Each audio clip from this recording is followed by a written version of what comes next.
Perplexo, mano. Tô perplexo com as perguntas que os caras mandam aí pra nós, mano. Por quê, mano? Porque os caras não entenderam ainda o esquema do Madu Responde, eu acho. Acho que a gente tem que explicar melhor. Explica aí, mano. Porque os caras mandam as perguntas assim, ai, mano, qual que é o melhor pedal high gain que tem aí? Ou qual que é o melhor ampli com o melhor custo-benefício pra tocar em bar? Não tem cara que já responde isso na internet? Não, man, não existe resposta pra isso. Qual que é o melhor amplo custo-benefício? O melhor amplo custo-benefício é o melhor pra você. É o seu bolso. A gente não tá aqui pra falar isso, caralho. A gente tá aqui pra falar de outras coisas. A gente tá falando de marca, a gente tá falando de conceito, a gente tá falando de tecnologia. Não de qual que é o melhor e qual que é o pior. Entendeu? Então... Ah, então não vou fazer mais porra nenhuma. Não, que é isso. Volta lá, mano. Ah, não.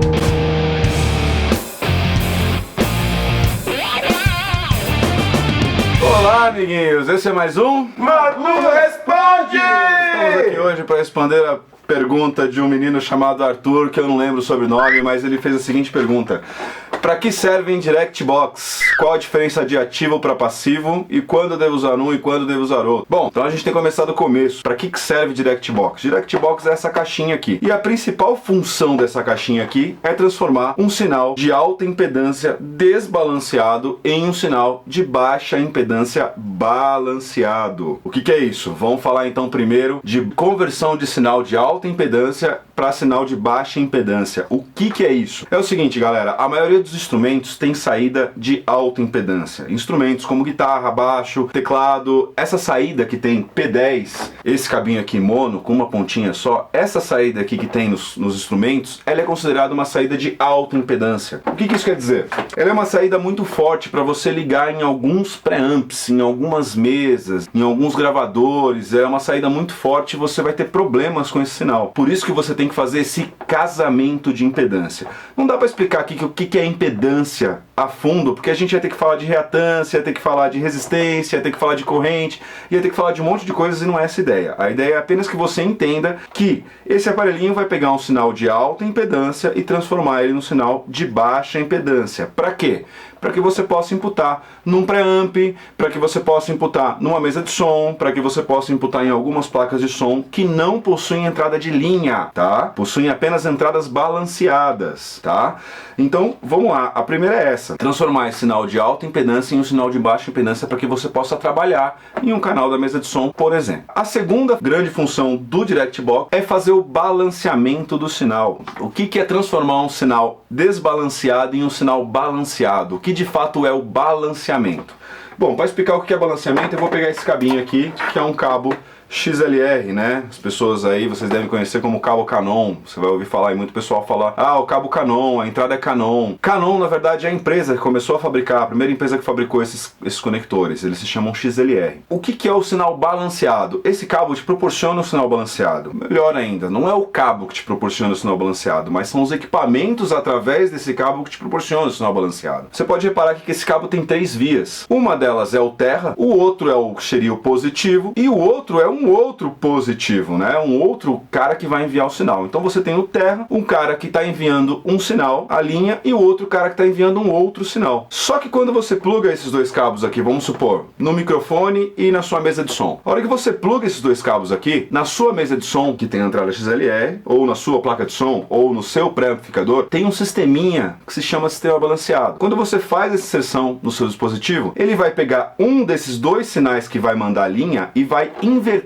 a fase desse sinal. Puto, o que é inversão de fase? Bom, resumidamente, inversão de fase, se você estudou seno, cosseno e tangente, você deve saber o que é inversão de fase, né? Você não faltou nessa aula na matemática. O que é inversão de fase? É realmente inverter a polaridade desse sinal. Então, ele está enviando um cabinho que é o terra, um outro cabinho com o sinal correto e um outro cabinho com o sinal invertido. Por que ele está fazendo isso? Essa inversão de sinal acontece para eliminar qualquer ruído que esse cabo possa captar. Essa é a ideia. Com essa inversão de sinal, qualquer ruído que esse cabo capte, ele vai ser automaticamente anulado na hora que o sinal chegar no seu destino. Então imagina que o microfone está aqui, o cabinho está lá na mesa e qualquer coisa que acontecer aqui no meio vai ser anulado. Por quê? Porque eu estou fazendo essa conversão do sinal. Então isso é balanceamento. Uma outra coisa muito importante que o balanceamento te traz é a distância. Você não pode, por exemplo, usar um cabo P10 simples desse aqui, com mais de 5, 6, 7 metros, começa a ser impossível, porque você começa a pegar sinais de rádio, você começa a pegar interferências que não deveriam existir. E o cabo balanceado te protege disso. Por isso que você não vê cabo de instrumento com mais de 6 metros. Não tem para vender. Cabo balanceado, eu já vi cabo com 20 metros funcionando bem, sem nenhum problema. Essa é a questão do balanceamento. Voltando para o DI. Quando a gente vê os DI sendo usados por aí? Bom, se você toca na noite, você provavelmente vai ver os DIs plugados em baixos ou em teclados, por exemplo. Você vê lá, você for lá no baixista, você vê a ligação que o técnico de som provavelmente fez para ele lá foi a seguinte: o cara pegou um DI, né, ou algo parecido com isso. Existem vários tipos de DI, vários formatos e várias configurações. Existe DI valvulado, DI transistorizado, existe hack de DI, existe DIs dimensionados para outras coisas, existe uma infinidade de DIs. A gente está falando do básico que o DI faz. Então, se o cara foi lá ligar um ampli de baixo, né, o técnico de som foi lá ajudar o seu amigo baixista a ligar o baixo, você vai perceber que ele ligou o baixo num canalzinho desse aqui, num canal P10, num plugzinho P10. Daqui saiu um cabo que foi lá para a mesa de som e aqui saiu um outro cabo que foi pro amplificador de baixo. Ou seja, o sinal que vem do baixo entra aqui e sai e vai para o amplificador do cara. Também sai um sinal daqui e vai para a mesa de som. Esse sinal que sai daqui já é balanceado, tá? O sinal que vai para o ampli não sofre nenhuma alteração. É o som do baixo comum. E assim o técnico de som consegue chegar com o sinal do baixo balanceado na mesa, de baixa impedância, ele vai conseguir trabalhar no pré dele, dar o trim lá, né, dar um ganho no trim e trazer o sinal de baixo do jeito que ele achar melhor para a casa que ele está trabalhando. Fora isso, você vai ver em teclados, que é a mesma função, né? Em teclados, quando o teclado não tem a saída balanceada, a saída é P10, você precisa fazer isso, você precisa, né, balancear o sinal e casar a impedância para você trabalhar com o teclado na mesa de som. Não só na mesa de som, falando de apresentações, mas também uma mesa de som de gravação, né? Isso não muda, é a mesma coisa. E em estúdio a gente usa basicamente da mesma forma que ao vivo, né? Você vai tratar esse sinal para entrar num canal da mesa ou num canal da sua placa de som. Preciso de um DI? Todo mundo precisa de um DI? Pô, eu sou músico, eu toco, eu preciso de um DI? Não, cara. Você só precisa de DI em duas situações. Quando você precisa casar impedâncias, ou seja, transformar um sinal de alta impedância num sinal de baixa impedância, ou quando você precisa balancear o sinal. Muitas vezes você vai usar algum equipamento que não tem entrada P10, só tem entrada XLR, e o seu instrumento é P10. Então assim, você tem que balancear o sinal, não tem jeito. Então nesses casos não tem como, você tem que usar um DI. Agora é muito raro, eu toco na noite há 15 anos e nunca precisei comprar um DI para trabalhar na noite. Em estúdio é outra história, a gente faz outros trabalhos, mas você como músico não precisa de um DI, pode ficar despreocupado. Quais são as diferenças do DI ativo pro DI passivo? Bom, gente, é bem simples. O DI ativo, ele trabalha com um circuitinho aqui dentro baseado em transistores.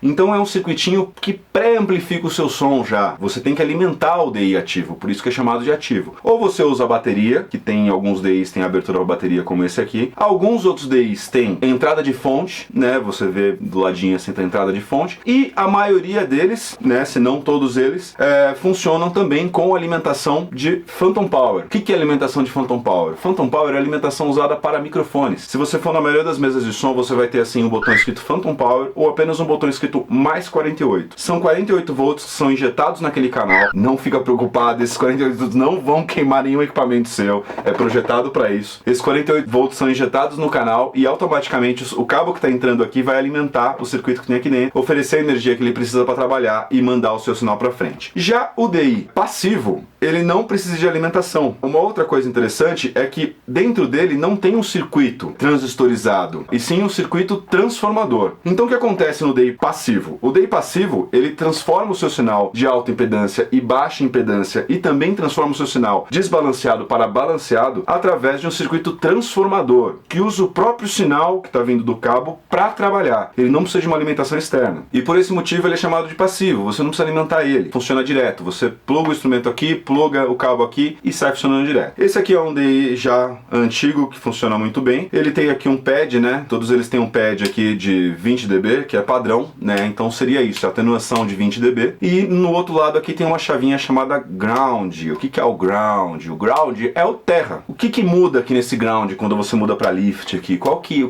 é a ideia disso aqui? A ideia é inverter o balanceamento do cabo. O que ele faz? Nesses dois pininhos aí que eu falei que um manda o sinal e o outro manda o sinal invertido, quando você muda o ground aqui, ele inverte. O que tá mandando invertido manda normal e o que tá mandando normal manda invertido. Isso geralmente resolve o seu problema e você para de ter algum ruído se você estiver tendo.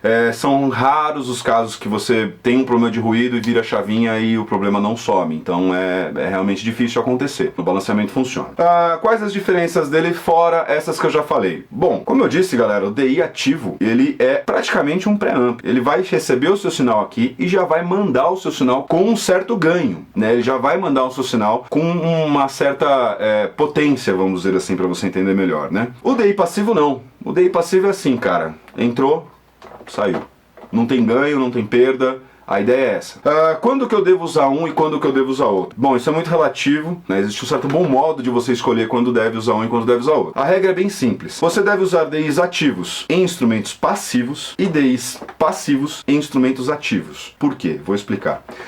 Instrumentos passivos mandam um sinal relativamente fraco e você vai imputar aqui no DI e esse DI vai te dar um certo ganho para mandar o seu sinal com a qualidade que é necessária, com as características que não valem a pena perder. Já o DI passivo, você pode ligar um instrumento passivo e ele vai fazer de tudo para mandar o seu sinal sem problema nenhum. Só que o DI passivo funciona melhor com instrumentos ativos. Por quê? Ele aguenta mais porrada. Quando você pega um baixo ativo, por exemplo, que tem a captação forte, o baixista vai lá e começa a tocar, vem aquele som forte pra caramba, o DI passivo segura melhor essa mandada de sinal e manda melhor essa mandada pra frente. Não que o DI ativo não faça isso, ele também faz isso. Esse DI aqui tem um atenuador até de 40 dB, né, pra você poder baixar aqui. Além disso, ele tem um mode, que é link ou dois canais, você usa ele como dois canais separados ou linkados como um canal só. Tem o ground aqui também, e também tem um bateria on-off quando você usa bateria. Então, assim, usando um DI ativo num instrumento ativo, também vai funcionar, porque você também tem aqui, né, nesse DI você também tem aqui uma atenuação que pode te ajudar nesse caso. Mas em DIs que não tem essa atenuação, você pode ter algum problema, não quer dizer que vai ter. Então, no caso de instrumentos que tem um sinal muito forte e você tiver problemas com DI ativo, você pode colocar no lugar um DI ativo que provavelmente seus problemas somem. Problemas, digo, de mandada, né? Então é isso, gente. DI é uma coisa que não tem muito o que falar. Sempre vai ter o cara que quer esmiuçar o negócio do DI até o fim, achar que o DI vai roubar a frequência dele, ou então vai enfatizar a frequência que ele quer. Sempre vai ter o audiófilo querendo falar, né? A nossa ideia aqui não é ficar falando muito do que a gente acha, e sim do que realmente é cada equipamento, para que você entenda. Porque a gente tá cansado de ver aqui, gente, galera que compra equipamento sem saber o que quer, sem saber para que serve, tá? Já aconteceu assim de gente chegar para mim e falar: porra, Madureira, comprei uma mesa de som, 24 canais, suei para comprar mesa, agora tô pensando em comprar os Direct Box para poder começar a usar a mesa. Mas peraí, velho, pra que você precisa dos Direct Box para usar a mesa? Não, é porque o Direct Box não serve para proteger o canal da mesa, para não queimar o canal da mesa. Foi bom, velho. Se você comprou uma mesa e tá com a ideia de que o Direct Box serve para não queimar o canal da mesa, acho que você deve usar essa mesa para sei lá o que você vai usar, mas boa sorte, né?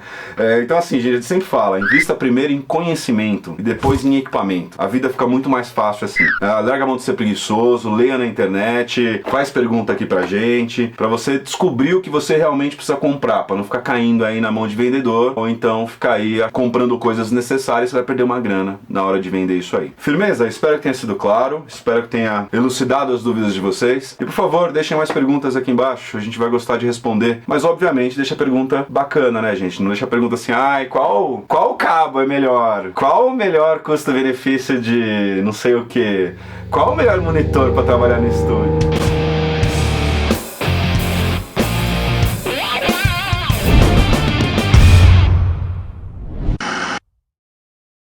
Repertório. Esse assunto é tão zica que essa é a terceira vez que a gente tá tentando gravar. Nery, não tem ninguém melhor pra falar o assunto de hoje. Fala aí. Metrônomo. Timbre. E hoje a gente vai falar daquilo que interessa, que é... Din-din.